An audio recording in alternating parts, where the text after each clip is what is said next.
Hello students, last lecture में हम लोग ने चैप्टर स्टार्ट किया था moving charges and magnetism start हो गया था। तो इसमें फर्स्ट टॉपिक हम लोग ने स्टडी किया था magnetic force acting on moving charge, Lorentz force पढ़ लिया था। तो magnetic force acting on moving charge क्या फॉर्मूला था, F = QBV sin थीटा, ये डिस्कस कर लिया था। आज हम लोग स्टार्ट करते हैं उसी के आगे topic motion of charged particle in magnetic field. ठीक है, तो motion of charged particle in magnetic field की बात करते हैं। यूनिफॉर्म मैग्नेटिक फील्ड में किसी चार्ज्ड पार्टिकल को मूव कराएंगे तो उसका पाथ कैसा होगा, ये डिस्कस करते हैं। तो इसमें 3 केसेस पढ़ते हैं। केस फर्स्ट, जब हम जैसे मान लो ये यूनिफॉर्म मैग्नेटिक फील्ड है और इसमें कोई charged Q charge B velocity से फील्ड की डायरेक्शन में थ्रो किया जाए या फिर फील्ड के अपोजिट डायरेक्शन, मतलब मैग्नेटिक फील्ड के पैरेलल हो या फिर एंटी पैरेलल, तो पाथ कैसा होता है, स्ट्रेट लाइन आता है। ठीक है, ध्यान रखना। If charged particle is thrown parallel और anti parallel to magnetic field, it does not experience any magnetic force. क्यों? क्योंकि F = क्या फॉर्मूला होता है, QBV sin थीटा, और थीटा 0 है या फिर 180, तो 0 रखोगे तो भी फोर्स 0 आ जाएगा, sin 0 0, और 180 रखोगे तो sin 180 भी 0। तो दोनों केसेस में कोई फोर्स एक्सपीरियंस नहीं करेगा। फोर्स एक्सपीरियंस नहीं करेगा तो चार्ज्ड पार्टिकल का जो वेलोसिटी होगी वो वेलोसिटी क्या रहेगी, कांस्टेंट रहेगी, उसका पाथ चेंज नहीं होगा। ठीक है, तो case first very easy point है। If a charged particle is thrown parallel और anti parallel to magnetic field, it does not experience any magnetic force as the angle theta between velocity vector and magnetic field will be 0 और 180 है। तो क्या बताएंगे, it will continue to move in a straight line with constant velocity. It will continue to move in a straight line with constant velocity. एक तो जैसे पूछा जाए कि व्हेन थीटा = 0 या 180 डिग्री है तो मैग्नेटिक फील्ड में चार्ज्ड पार्टिकल का पाथ कितना होगा, पाथ कैसा होगा, तो पाथ स्ट्रेट लाइन होगा और कांस्टेंट वेलोसिटी से मूव करेगा, क्योंकि उस पर कोई फोर्स अप्लाई नहीं हो रहा। फोर्स अप्लाई नहीं हो रहा तो एक्सेलरेशन नहीं होगा, एक्सेलरेशन नहीं होगा तो वेलोसिटी क्या होगी, कांस्टेंट। ठीक है बेटा, केस सेकंड की बात करते हैं। केस सेकंड इंपॉर्टेंट पॉइंट है। Case second, theta = 90 degree when charged particle is projected perpendicular to magnetic field. Important point है, when charged particle is projected perpendicular to magnetic field. Perpendicular to magnetic field project करें तो देखते हैं, जैसे मान लो ये यूनिफॉर्म मैग्नेटिक फील्ड बी है। मैग्नेटिक फील्ड बी की डायरेक्शन किधर है, इनवर्ड है। क्रॉस का मीन्स किधर होता है, अंदर की तरफ। ठीक है, तो जैसे मान लो चार्ज्ड पार्टिकल लोएस्ट पॉइंट पे है, क्यू चार्ज बी वेलोसिटी से हॉरिजॉन्टल वेलोसिटी ऐसे दी, तो सोचो वो किधर किस डायरेक्शन में फोर्स लगेगा। तो फोर्स की डायरेक्शन किससे निकालते थे, फ्लेमिंग लेफ्ट हैंड रूल से। ये मोशन की डायरेक्शन, मैग्नेटिक फील्ड किधर है, अंदर, तो फोर्स किधर आ जाएगा बेटा, ऊपर की तरफ फोर्स आ जाएगा, है ना। और पार्टिकल यहाँ पहुंच गया तो फोर्स की डायरेक्शन फिर इधर। तो इसमें हम फोर्स की डायरेक्शन कैलकुलेट करके देखेंगे, ऑलवेज टुवर्ड्स द सेंटर आता है। ठीक है, मैग्नेटिक फोर्स ऑलवेज किधर लगता है, टुवर्ड्स द सेंटर अप्लाई होता है। कब, when charged particle projected perpendicular to magnetic field. तो उस केस में magnetic force always towards the centre लगता है, इसलिए इसका पाथ कैसा हो जाता है, सर्कुलर हो जाता है। ठीक है, ध्यान रखेंगे, ये इंपॉर्टेंट पॉइंट है। The magnetic Lorentz force acts as a centripetal force causing the charged particle to move in a circular path of radius r with constant speed। constant speed से स्पीड तो चेंज होती नहीं। Magnetic force आपको पता था, क्योंकि magnetic force इस velocity के कैसा अप्लाई होता था, परपेंडिकुलर, है ना। तो work done by magnetic force तो 0 होता था, इसका मतलब स्पीड तो मैग्नेटिक फोर्स में क्या रहती है, कांस्टेंट। तो कांस्टेंट स्पीड से लेकिन किसमें मूव करता है, सर्कुलर पाथ में। सर्कुलर पाथ हो रही तो डायरेक्शन कंटिन्यूअस चेंज हो रही, इसका मतलब पार्टिकल की वेलोसिटी चेंज होगी, मोमेंटम चेंज होगा, किसकी वजह से, due to change of direction, but speed remains constant.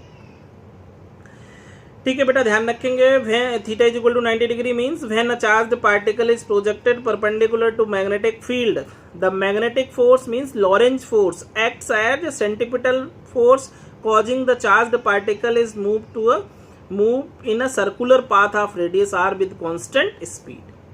ध्यान रखेंगे, जब परपेंडिकुलर एंटर करते हैं तो फोर्स की डायरेक्शन किधर आती है, ऑलवेज टुवर्ड्स द सेंटर आती है, ऑलवेज टुवर्ड्स द सेंटर। ठीक है, ऑलवेज टुवर्ड्स द सेंटर आएगी। तो यही इसको सेंट्रीपिटल फोर्स देता है। तो लॉरेंज फोर्स ही किसके बराबर हो जाएगा, centripetal force. Lorentz force F equal to QBB, और साइन थीटा होता साइन 90 तो 1 हो गया, तो F इक्वल टू QBB ही किसके इक्वल होगा, mb²/r। तो यहाँ से रेडियस आ जाएगी R equal to mb/QB। Radius आप सर्कुलर पाथ पूछा जाए तो ऐसे निकाल सकते हो। जिसे कहता है कोई चार्ज्ड पार्टिकल मैग्नेटिक फील्ड के परपेंडिकुलर एंटर हो रहा तो उसका पाथ कैसा होगा, तो क्या पाथ होगा, सर्कल। और कैसा सर्कल, तो उस सर्कल की रेडियस क्या होगी, तो इस फॉर्मूले से निकालेंगे mb/QB। ठीक है बेटा। टाइम पीरियड ऑफ पार्टिकल पूछा जाए या टाइम पीरियड ऑफ रेवोल्यूशन, तो टाइम पीरियड क्या होता है, एक सर्कल में कितना टाइम लगे, तो सर्कल में कितनी डिस्टेंस ट्रेवल करेगा, 2πr, स्पीड b, और r की वैल्यू mb/QB रखेंगे तो b से b कैंसिल। क्या फॉर्मूला था टाइम पीरियड का, 2πm/QB। इसमें स्पीड कैंसिल हो गया। ध्यान रखेंगे time period of charged particle does not depend on speed of charged particle. Time period जो है स्पीड पे डिपेंड नहीं करता। जैसे कह रहा है सपोज 2 प्रोटॉन है, एक स्पीड 10 मीटर पर सेकेंड से और दूसरे को 20 मीटर पर सेकेंड की स्पीड से, दोनों प्रोटॉन है, एक स्पीड 10 मीटर पर सेकेंड है, दूसरे की स्पीड 20 मीटर पर सेकेंड से मैग्नेटिक फील्ड के परपेंडिकुलर एंटर किए गए, परपेंडिकुलर प्रोजेक्ट किए गए, तो दोनों के टाइम पीरियड का रेशियो क्या होगा, तो 1:1 आएगा। लेकिन स्पीड का रेशियो पूछा जाएगा तो स्पीड किसकी ज्यादा होगी, जिसकी रेडियस ज्यादा है। रेडियस स्पीड के डायरेक्टली प्रोपोर्शनल है। जिसकी रेडियस कम है वो छोटा सर्कल घूमेगा, जिसका स्पीड ज्यादा है वो ज्यादा रेडियस ज्यादा होगी तो बड़ा सर्कल कंप्लीट करेगा, लेकिन दोनों का टाइम सेम होगा। ठीक है, ध्यान रखेंगे time period of charged particle does not depend on speed of charged particle. ठीक है, टाइम पीरियड स्पीड पे डिपेंड नहीं करता है। तो ये पॉइंट्स आप जरूर नोट करेंगे, है ना। इंपॉर्टेंट है, सेकंड पॉइंट पे क्वेश्चन रहता है, सेकंड पॉइंट इंपॉर्टेंट है, इस पे बेस न्यूमेरिकल भी बन जाता है और थ्योरेटिकल भी क्वेश्चंस बनते हैं इस पे। तो ये ज़्यादा पॉइंट इंपॉर्टेंट है। फर्स्ट तो वेरी इजी था, सेकंड इज इंपॉर्टेंट। ध्यान रखेंगे when charged particle is projected perpendicular to magnetic field, है ना, तो Lorentz force acts as a centripetal force. Lorentz force इसमें देखते हैं as a centripetal force work करता है, इसीलिए उसका चार्ज्ड पार्टिकल का पाथ कैसा हो जाता है, सर्कुलर हो जाता है, जिससे वो सर्कल में घूमता है कांस्टेंट स्पीड से। तो लॉरेंज फोर्स को ही सेंट्रीपिटल फोर्स के बराबर करके रेडियस फाइंड कर लेंगे, r equal to mb/QB। Time period ध्यान रखेंगे 2πm/QB, और टाइम पीरियड में स्पीड नहीं होता है तो time period does not depend on the speed of charged particle, ये भी ध्यान रखेंगे। ठीक है, फोर्स की डायरेक्शन लॉरेंज फोर्स से निकाल के देखना, ऑलवेज टुवर्ड्स द सेंटर आएगा, इसीलिए इसका पाथ कैसा हो जाता है, सर्कुलर। मतलब अब सेंट्रीपिटल फोर्स क्या होता है, सेंट्रीपिटल फोर्स कोई नया फोर्स तो है नहीं, जो फोर्स सेंटर की तरफ लगता है उसी को सेंट्रीपिटल फोर्स कहते हैं। यहाँ पे सेंटर की तरफ कौन सा फोर्स लग रहा है, लॉरेंज फोर्स, तो लॉरेंज फोर्स ही क्या होगा, सेंट्रीपिटल होगा। ठीक है बेटा,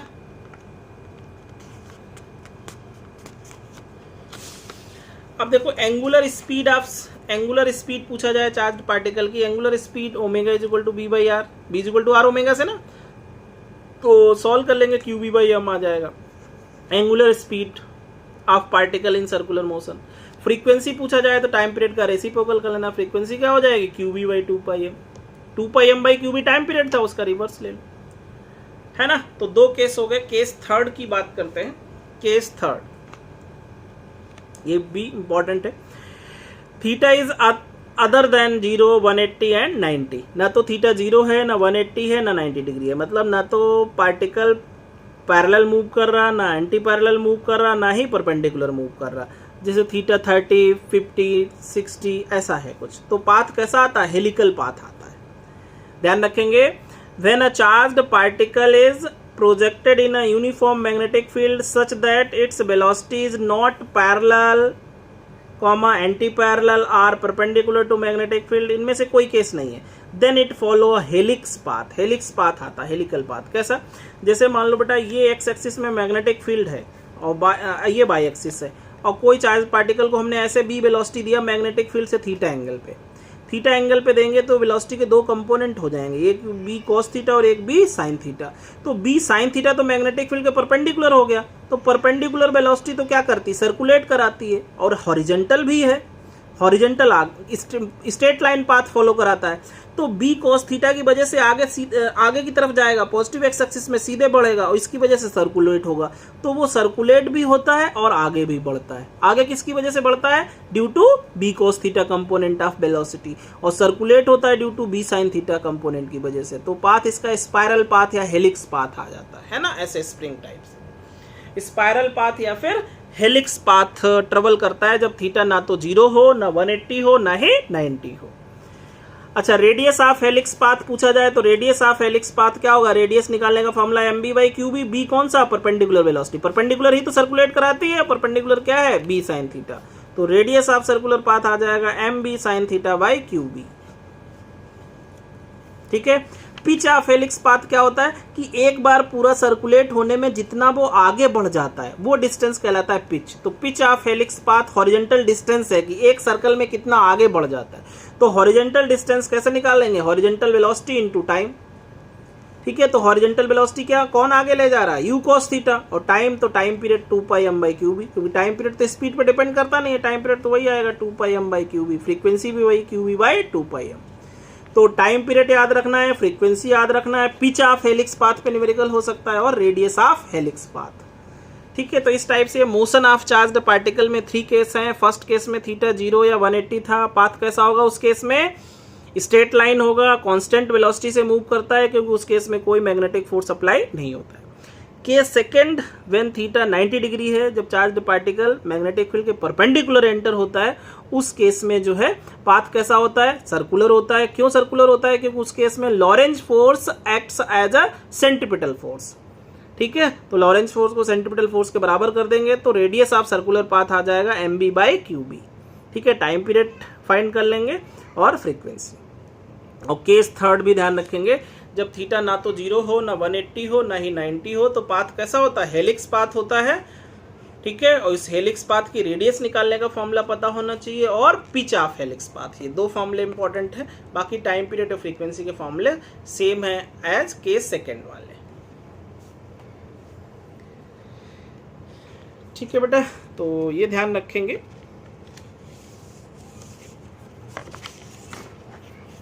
अब देखो बेटा, इसमें थोड़ा सा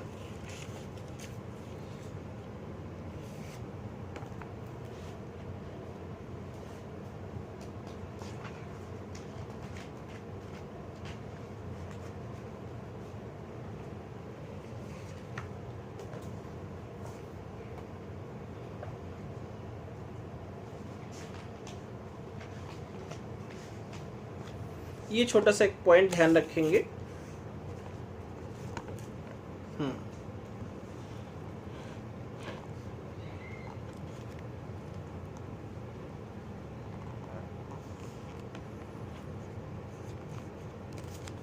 है ना, note on motion of charged particle के 1-2 स्पेशल केसेस ये ध्यान रखो। है ना, अगर जो कोई चार्ज्ड पार्टिकल मैग्नेटिक फील्ड के बाहर से एंटर हो परपेंडिकुलर, बाहर से आउटसाइड द मैग्नेटिक फील्ड से मैग्नेटिक फील्ड के परपेंडिकुलर एंटर हो, जैसे मैग्नेटिक फील्ड इसमें इनवर्ड है ना, और चार्ज्ड पार्टिकल ऐसे एंटर कर रहा, तो फोर्स इसमें किधर लगेगा? अपवर्ड लगेगा, ऊपर की तरफ फोर्स लग रहा है, देखो, है ना बेटा। तो पार्टिकल जैसे ही एंटर होगा ऊपर की तरफ फोर्स लगेगा ऐसे, और जैसे ही यहाँ पहुंचेगा तो फोर्स आउटवर्ड हो जाएगा, तो इधर, तो हाफ सर्कल ही कंप्लीट करता है। ठीक है, जब भी कभी कोई चार्ज्ड पार्टिकल मैग्नेटिक फील्ड के आउटसाइड से मैग्नेटिक फील्ड के परपेंडिकुलर एंटर होता है, तो मैग्नेटिक फील्ड के अंदर उसका पाथ केवल कितना कंप्लीट होता है? हाफ सर्कल ही कंप्लीट हो पाता है। ठीक है, तो इस केस में डिफ्लेक्शन पूछा जाए तो डिफ्लेक्शन कितना होगा? 180 डिग्री, क्योंकि कितना एंगल घूम पाता है? पाई, 180 डिग्री, हाफ सर्कल ही कंप्लीट कर पाता है। और रेडियस निकालने का तो वही फॉर्मूला, क्योंकि परपेंडिकुलर एंटर कर रहा तो mb/qb। अच्छा, time spend in magnetic field, magnetic field में कितना टाइम स्पेंड किया? तो टाइम पीरियड क्या होता था? पूरा सर्कल कंप्लीट होने पे होता था 2πm/qb, और इसमें पाई एंगल ही रोटेट हुआ तो πm/qb, सिर्फ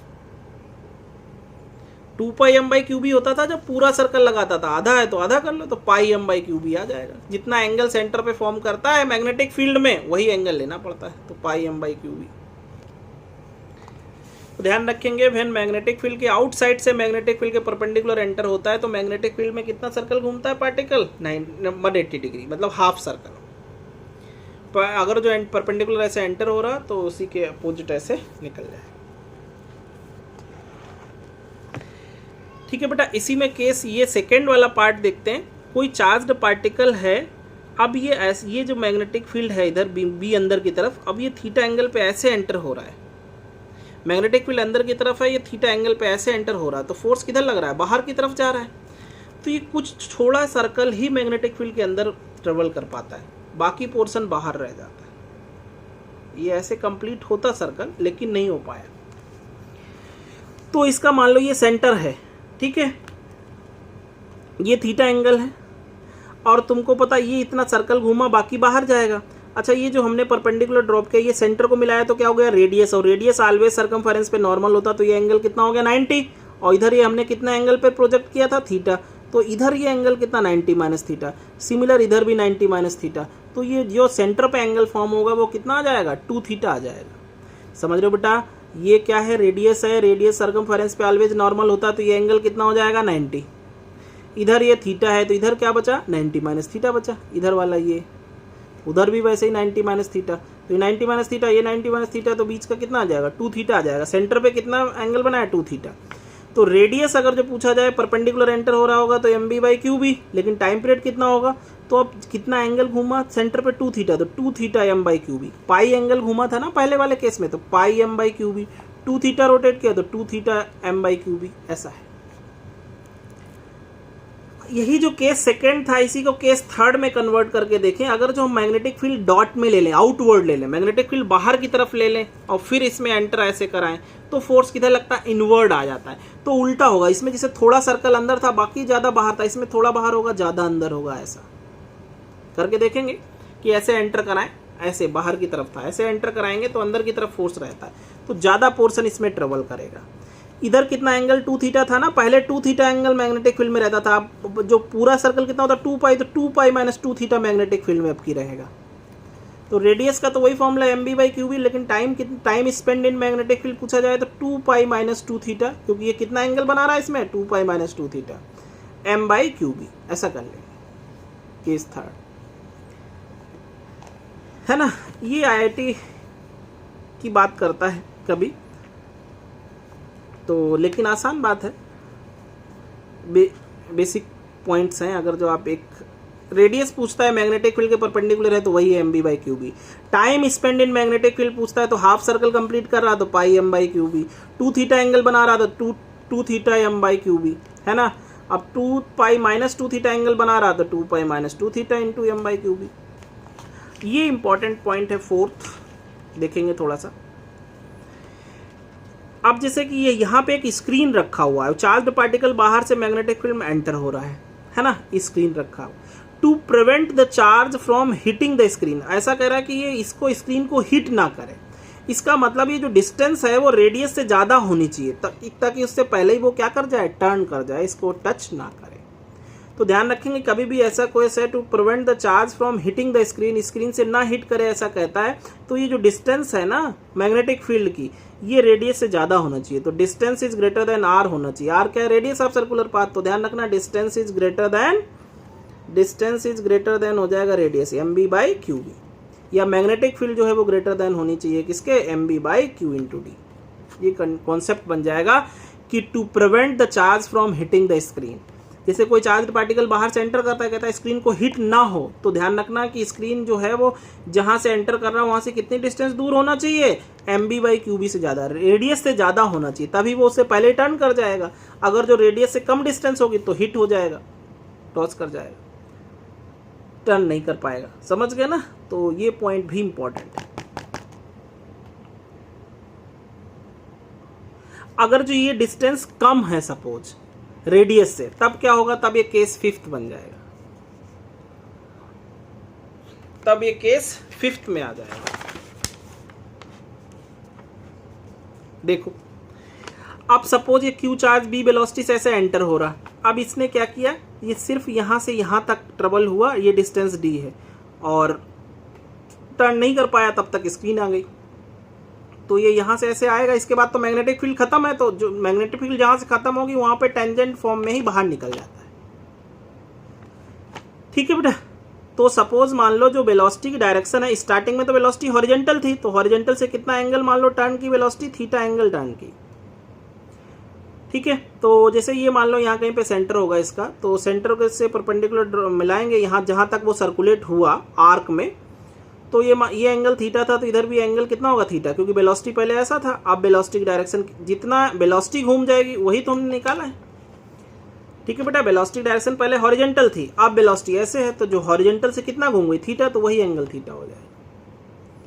ठीक है, अब सपोज आपसे पूछता है कि कितना एंगल सर्कुलेट करा, तो sine theta is equal to लगा लेना परपेंडिकुलर, परपेंडिकुलर तो डी जो दिया होगा, और radius M B by Q B से निकाल लेंगे, तो साइन थीटा मतलब थीटा कितना एंगल शिफ्ट होगा वो देगा। ध्यान रखना इस वाले केस में, to prevent the charge from hitting the screen कह रहा है, तो डी जो है वो ज्यादा होना चाहिए किससे, M B by Q B radius से। अगर जो डी कम है, कम होगा तो पूछेगा कि कितना एंगल डिफ्लेक्ट होगा उसमें, तो एंगल डिफ्लेक्ट करना निकालना है तो sine theta is equal to D by R लगाना। जब डी कम होगा तब डिफ्लेक्शन पूछेगा, आर तो M B by Q B से आ जाएगा। अब सपोज तुमसे पूछ रहा कितनी वर्टिकल डिफ्लेक्शन हुआ, बाई निकालना हो, तो जैसे ये डिस्टेंस r है, इसका ये डिस्टेंस कितना आ जाता है पता है, आर कॉस थीटा आ जाता है, आर कॉस थीटा। लेकिन आपको ये बाई चाहिए, बाई, तो बाई इज इक्वल टू क्या आ जाएगा, पूरा r है और आर कॉस थीटा क्या कर दो, माइनस कर दो, तो r 1 minus cos theta. r आपको पता है M B by Q B, और थीटा आपने यहाँ से निकालना होगा, तो रख देंगे थीटा, तो आपके पास डिफ्लेक्शन आ जाएगा ये बाई वाला। ठीक है, तो ये छोटे छोटे केस हैं थोड़े से, इनको भी ध्यान रखना। ठीक है, time spend in magnetic field कभी भी पूछता है, हाफ सर्कल बना रहा है तो ध्यान रखो कितना टाइम लगेगा। ठीक है बेटा, तो ये भी सेंड कर देंगे थोड़ा सा, इनको भी ध्यान रखना। फिर से देखो, हम लोग ने 4 केस देखे हैं, case first, case second, third, fourth और फिफ्थ। ठीक है, ऐसा।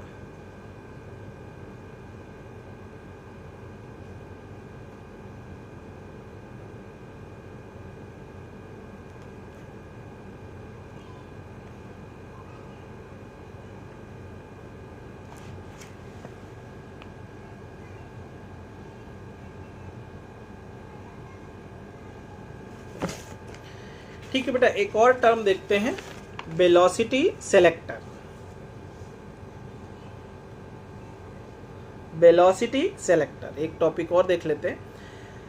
वेलोसिटी सेलेक्टर क्या है कि वेलोसिटी एक डायरेक्शन में फिक्स हो जाए, ऐसा देखा गया कब, if electric field and magnetic field are perpendicular to each other and also perpendicular to the velocity of charged particle, then electric and magnetic forces in opposite direction हो जाते हैं।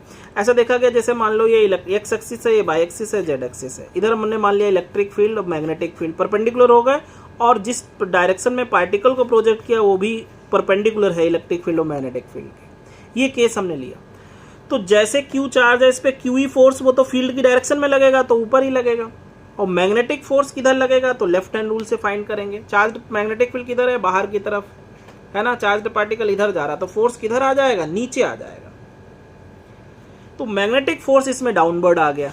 ध्यान रखेंगे, if electric and magnetic field are perpendicular to each other and also perpendicular to the velocity of charged particle, then electric and magnetic forces are in opposite direction. तो electric और magnetic force opposite direction में आ जाते हैं।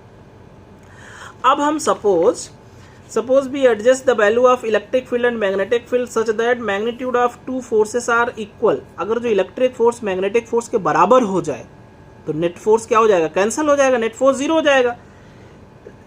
then total force on charge is 0 and charge will move in the fields undeflected। जब कोई force लगेगा ही नहीं तो वो सीधे जाएगा, सेलेक्ट हो जाएगी, उसकी वेलोसिटी फिक्स हो जाएगी। ठीक है, तो इलेक्ट्रिक फोर्स अगर जो मैग्नेटिक फोर्स के बराबर है तो उस केस में वेलोसिटी कांस्टेंट हो जाएगी, वो भी किसके बराबर होगी, इलेक्ट्रिक फील्ड और मैग्नेटिक फील्ड के रेशियो के बराबर। This condition can be used to velocity select charged particles of a particular velocity out of a beam containing charge moving with different speeds.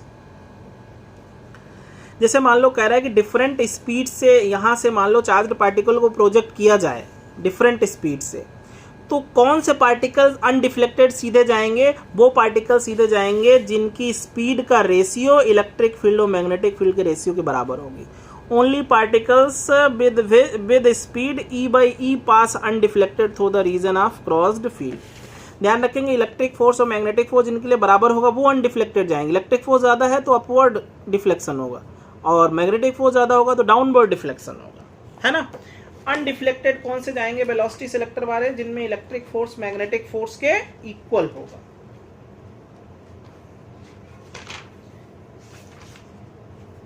है ना बेटा।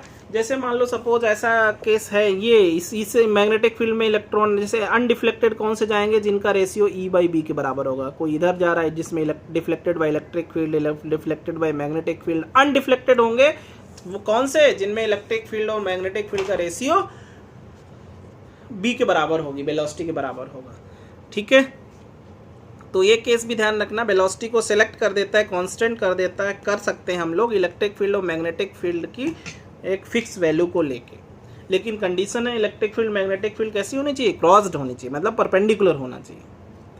ठीक है, तो ध्यान रखो एक बार फिर से तुम लो, if electric field and magnetic field are perpendicular to each other and also perpendicular to the velocity of particle, then electric and magnetic forces in opposite directions. देख सकते हो आप electric force magnetic force opposite direction में आते हैं। Suppose we adjust the value of E and B such that magnitude of two forces are equal, then forces on charge is 0 and charge will move in the fields undeflected।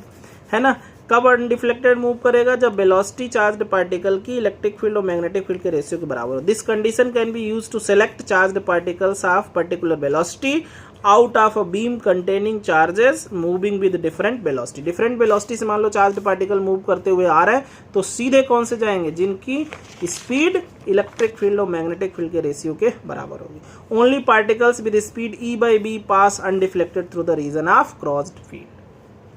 ठीक है, तो velocity selector की condition ध्यान रखना। Velocity selector में electric field magnetic field और projection velocity तीनों क्या होना चाहिए, परपेंडिकुलर होनी चाहिए, और स्पीड चार्ज्ड पार्टिकल की इलेक्ट्रिक फील्ड और मैग्नेटिक फील्ड के रेशियो के बराबर होनी चाहिए, तब वो अनडिफ्लेक्टेड जा सकता है, तो वेलोसिटी को सेलेक्ट कर सकता है। ठीक है, तो ये वाला पॉइंट भी इंपॉर्टेंट है, इसको भी आप करेंगे।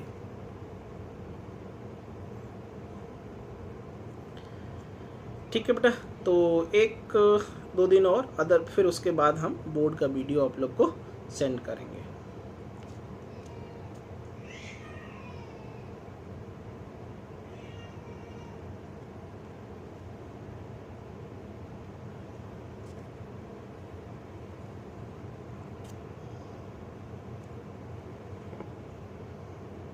ठीक है, फिर आज के लिए इतना।